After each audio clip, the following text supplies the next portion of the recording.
They tore down my gate. So I took down their entire gated community. I came home after a quiet weekend fishing trip. And something was off.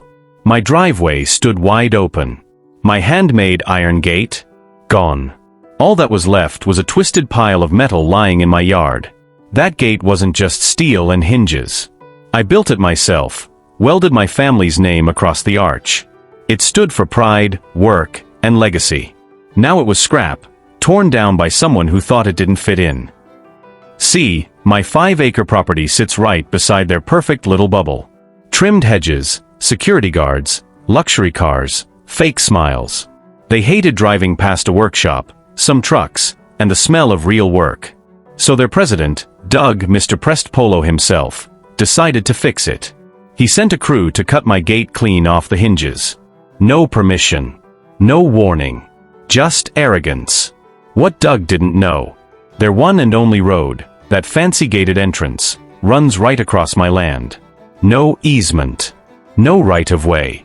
Just a handshake deal my late father once gave the developer. And that deal ended the second they touched my property. Next morning, I went straight to the county office. Filed a land use update.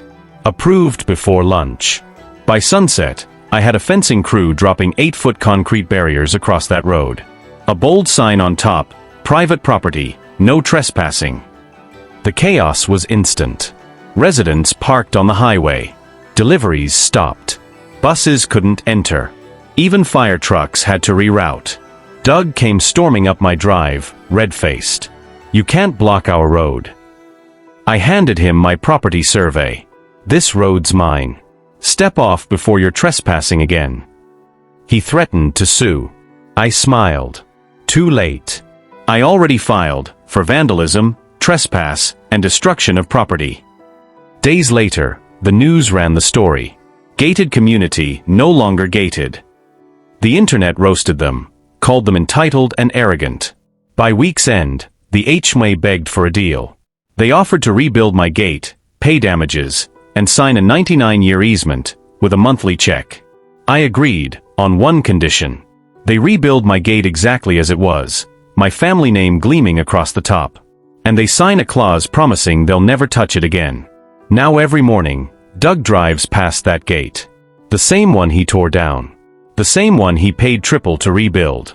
And the same one that reminds him who truly owns the road. If you love stories where the underdog wins, hit like, subscribe, and stick around, 'cause I've got plenty more where this came from.